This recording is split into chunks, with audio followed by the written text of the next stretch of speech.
Good morning. I regret to inform our community that one of our heroes in blue was shot and killed in the line of duty this morning. It is with a very heavy heart on Law Enforcement Appreciation Day that I announce that Master Sergeant Deborah Clayton, a 17-year veteran of the Orlando Police Department, lost her life today at approximately 7:40 a.m. The details of the case: about 7:17 a.m., she checked out, attempted to contact a murder suspect at the Walmart, Princeton and John Young. 2 minutes later, we received calls that an officer had been shot, and immediately emergency assistance went out and officers responded. A suspect was spotted by a deputy sheriff, Captain Carter, leaving the scene. He fired at the deputy near the area of North Lane and Pine Hills Road, striking his unmarked vehicle. The deputy was not hurt. The suspect then carjacked the vehicle, fled, and later abandoned the vehicle near Rosemont and Cinder Lane Parkway. There is a manhunt currently underway for Markeith Loyd. And Markeith Loyd is a suspect that this community is familiar with, and he should be considered armed and dangerous. He is a suspect in the murder of a pregnant woman in the jurisdiction of Orange County Sheriff's Office. While en route, one of our motor officers, Officer Robert Castro, was injured, not related to the shooting, but he was responding. He will be okay. He has minor injuries. We have a lot of police resources trying to catch the suspect. Local, state, and federal authorities are all working together diligently to bring him to justice, and he will be brought to justice. I can assure the community that. I've spoken at length with Deborah's family. At the Orlando Police Department, we're a huge family. We really are. And, I always tell our officers that your families are our families. So we are giving everything her husband needs. She's married, and she also has 2 children. And we're going to be assisting them through this very, very difficult time, and also providing resources for our officers during such a hard time. I've personally known Deborah for 17 years and have worked with her in different assignments. She was extremely committed to our youth and really the community. And she did so many different projects in the community. She organized several marches against violence by herself. That's how committed she is. Deborah Clayton is a hero, and she gave her life protecting the community that she loves. She will be deeply missed. I'm going to stick around for questions afterwards. Right now I'm going to turn it over to the sheriff. Let me begin by first offering my condolences to the family of Master Sergeant Clayton. She's someone that I know very well. In fact, I hired her when I was the Orlando Police Chief to be a member of the Orlando Police Department. And at one point we attended the same church. And so my heart certainly goes out to her family as well as the entire Orlando Police Department and the city of Orlando as we deal with those circumstances. Chief Mina has provided a very quick summary of what brought us here today. I will reiterate some of the facts that the chief reviewed. The Orange County Sheriff's Office responded to this incident after an emergency call for assistance went out from their agency.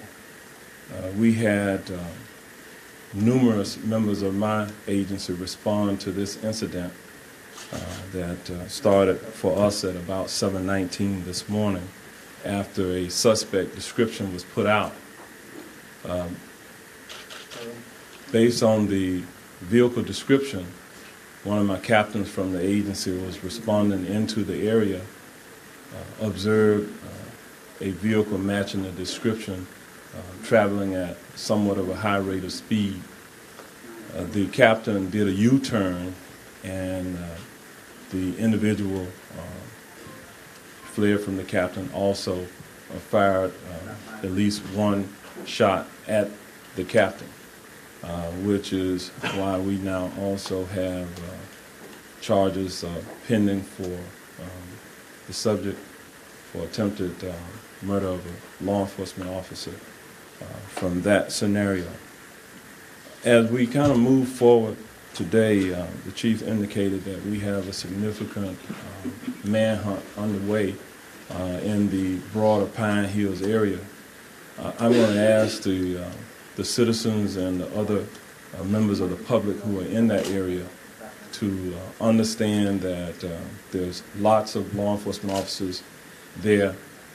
Allow us some space to be able to do our jobs safely and to bring this individual into custody.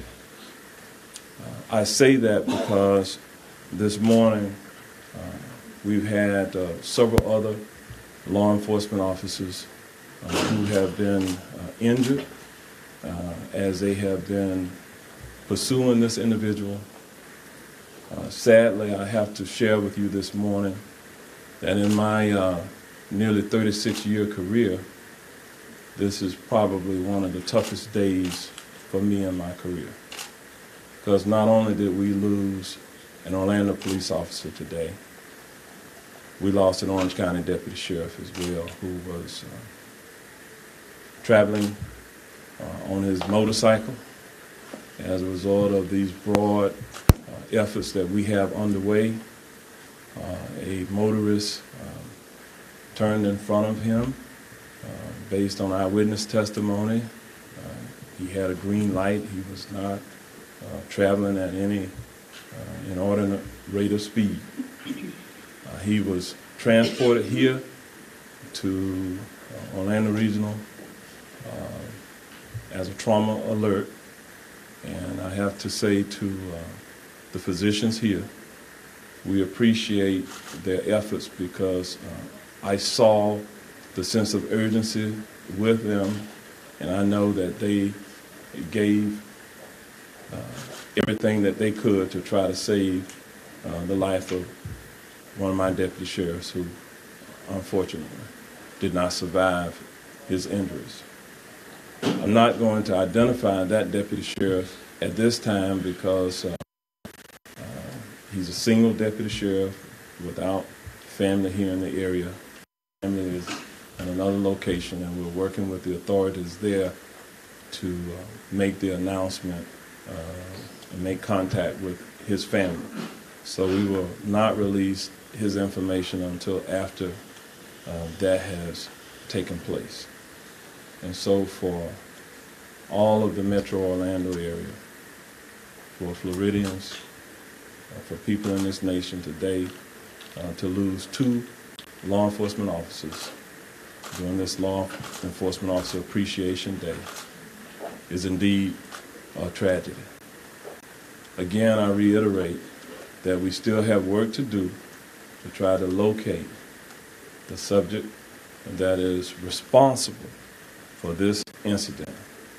That subject has been identified as Markeith Loyd, date of birth, October the 8th, 1975. Those of you here in the media have been provided previously to this day with his photographs. We have been looking for, actively and very aggressively looking for Markeith Loyd for the last couple of weeks and have not been able to locate him. That indicates to me that he's receiving help from someone, and we are calling upon sensible individuals to help us bring him to justice on this day. We have numerous charges at this point that are pending. On behalf of the 2,500 men and women of the Orange County Sheriff's Office. We're sad on this day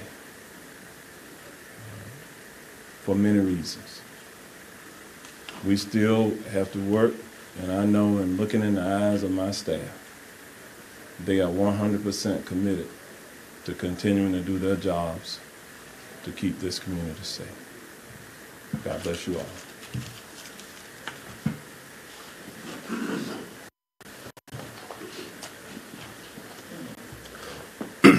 This is indeed a very sad day in the city of Orlando, and we are deeply saddened by the loss of Master Sergeant Deborah Clayton. She's a very brave 17-year member of the Orlando Police Department, and her loss will be felt throughout the department and, quite honestly, throughout our entire city. But more importantly, she will be missed as a mother, as a wife, as a daughter, as sister. I share my condolences and prayers with her family, and I know that our entire city and our entire community will support the family in any way that we can. Her death and the injuries, the death of the deputy sheriff and the injuries to Officer Castro and the other deputy sheriff is a reminder that our law enforcement officers put their lives on the line every single day to protect all of us. So to the men and women of the OPD and the Orange County Sheriff's Office, I and the entire City Council stand with you and are here to support you during this difficult time. I'm declaring today an official day of mourning in the City of Orlando. To that end, today's City Council meeting has been canceled. As in the past, I'd like to call on our entire community to stand united in support of all of the families of both the deceased and the injured. But as the sheriff and the chief have done, I'm also calling on our community to provide any information that will lead to the capture of this violent criminal.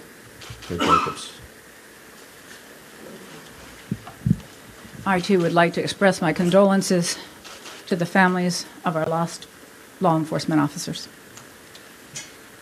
It's ironic that today would be Law Enforcement Appreciation Day, but it also is a reminder to each and every one of us how much our security, our freedoms, our safety in our community depends upon the good men and women that go to work every day knowing they may not come home. I would ask that as citizens of Orange County, that you realize that you too have a role and responsibility. I appreciate the responsibility that our local media plays every time we have a situation like this. You are the best avenue that we have to communicate to our citizens what we need from them. Today, we need our citizens to be vigilant. We need our citizens to be careful. You've heard it said over and over again. The man we're looking for is very dangerous. And if you are in or around an area that you're hearing about, Pine Hills being one of those areas today, our schools are under lockdown. If you don't have to be out, don't be out. Take care of your families first. But if you know something, if you've seen something, we urge you to make that and help us, help our law enforcement officers do their job helping you. We are all in this together. We are a strong community. We have demonstrated that time and time again, and we will demonstrate that this time. We will find this killer. We will bring him to justice. We will make sure that the lives that we lost were not lost in vain. But we will only do it with the help of a good, strong, law-abiding community. So for each and every one of you that are here with us, in this with us as citizens of Orange County, God bless you. Thank you. You do your job. Our law enforcement officers will continue to do their job. And now it is my pleasure and honor to introduce our governor, Governor Scott, who unfortunately is back to join us together again in a tragic day. Governor, thank you so much for being here. Good morning. I'm heartbroken and angered to hear the shooting of an Orlando Police Department officer. My wife and I join Floridians across the state in praying for this officer and the deputy sheriff and each of their families during this unimaginable time. I ask that God provide them with much needed healing, comfort, and hope. any act of violence against these heroes is cowardly and shameful that our state will not stand for. I was already on my way to Orlando for a different event when I heard about what happened. I have stayed in contact with the chief, the sheriff, Florida Department of Law Enforcement, both Mayor Jacobs and Dyer, to let them know the state stands ready to do anything we can to be helpful. I know the entire police department for the city and the county is working diligently to bring justice and ensure the community is safe and secure. Unfortunately, over the past year, officers all across our state have faced challenges like never before. But even after the terrorist attack at Pulse nightclub last summer, and the attack at the Fort Lauderdale International Airport last week, our law enforcement officers still wake up each and every day and choose to put their lives on the line in order to protect each of us. I had the honor of visiting the Orlando Police Department last week to meet these officers firsthand, to thank them on behalf of all Floridians. It breaks my heart that one of them has already been senselessly killed this morning. I proclaim this week as First Responder Appreciation Week, and on the first day of it today, this tragic shooting serves as a sobering reminder of how important it is for each of us to take every opportunity to thank every law enforcement officer across the state, because they're putting their lives on the line every day to keep us safe. Mis oraciones están con las agencias de la policía en esta comunidad y con las familias. Como gobernador, lo más importante es la seguridad de todos en nuestro estado, incluyendo a nuestros policías que trabajan tan duro para proteger nuestras comunidades.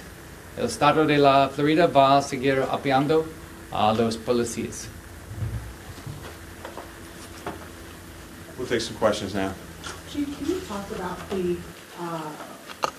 kind of interaction there with Sergeant Clayton and the suspect? Was she looking for him specifically? Did he ambush her? Did she just happen to walk up on him? Because we know you've been looking for him for quite some time. It's very early in the investigation. The preliminary information is that she either recognized him or was notified of his presence and then went to contact him. She was alone? She was alone. Any other questions? Even though the city council meeting was canceled for today, one of the items on the agenda was a very large order for body armor for police. Can you talk about the importance of that and the sad coincidence?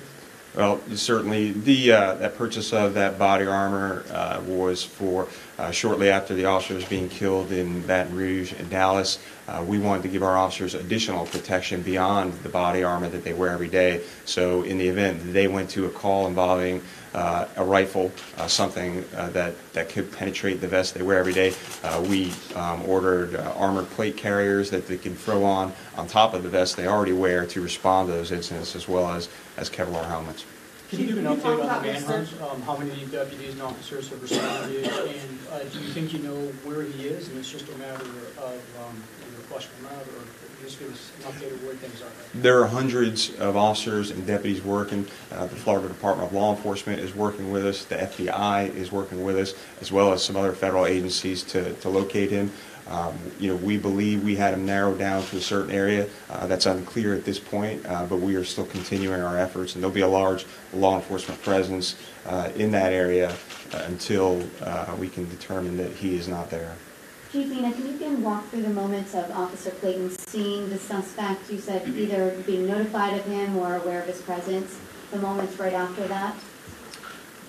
Certainly, she approached him at some point, and we know that he opened fire on her, killing her. Officers responded quickly within minutes, began performing CPR, and she was transported to the hospital and pronounced dead. Do you know how many shots he fired, Chief? Multiple shots were fired. I can't give you the exact number right Hit her now. multiple times? She was hit multiple times. Do you know if Officer Clayton also fired back as well? We're still in the preliminary parts of the investigation, but I don't believe so. Questions. Well, the Orange County deputy who lost his life today, was he working in support of this manhunt, or was it just completely separate and horrible time? He was working in concert with the manhunt itself, attending to various duties, and at the time was doing his job. very well known, very well liked amongst his colleagues at the sheriff's office. Gentle giant, big man, tall guy, and he's certainly going to be missed. And here shortly we will, once we make the notification of his surviving family members, we will notify the public as well. When was the last time an OPD officer, Orange County Sheriff officer, was killed in the line of duty? The last one for us was Officer Art Gordon. It was probably 10 years ago. I believe it was Chief Mike McCoy was the chief at the time. Mayor Jacobs mentioned that citizens... Last time for the Orange County Sheriff's Office was February of 2014, Deputy Scott Pine.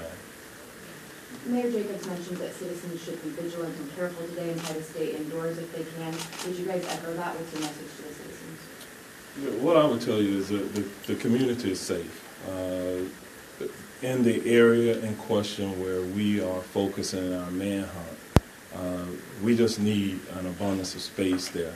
It would be prudent for citizens not to be in that area because of everything that is going on. But generally, this is a safe community, and so I'm not saying to the community to stop doing what they would normally do, but by the same token, I do want our entire community, we ask for their condolences and to recognize that today is different because of the fact that we have now lost 2 public servants, 2 first responders in the line of duty. And I would just add that we, although we think we can catch him and we will catch him, we appreciate the public's help in making that happen. There's going to be someone who knows where he is. We know that. And if that person is helping him, they will be charged as well. So we need people to call us and let us know where he is so he can be brought to justice. Is this the final straw in Pine Hills? You guys both have been speaking about this over and over again, the crime in Pine Hills. Is this the final straw? Well, it's the final straw, but I will tell you that we're going to bring this dirtbag to justice, and he's going to jail. And our officers and deputies have been working hard in that area, made many, many arrests, take many, many guns off the street, and I believe making a difference, making a huge impact of the arrests and the people that have been put in jail in that area. But yeah, I mean, it's time for the violence to end. And it's important to note that the people who are committing crimes in that area or in the city of Rutherford, that is a small percentage. Most of the people in the Pine Hills, Rosemont area are good people, law-abiding citizens, and there are a few people that honestly need to spend the rest of their lives behind prison, and Markeith Loyd is one of those people who needs to go to jail now. Okay, we'll provide any future updates. We'll continue to keep you guys updated. Thank you. Can you get the spelling of the officers? Yes, we'll send that out.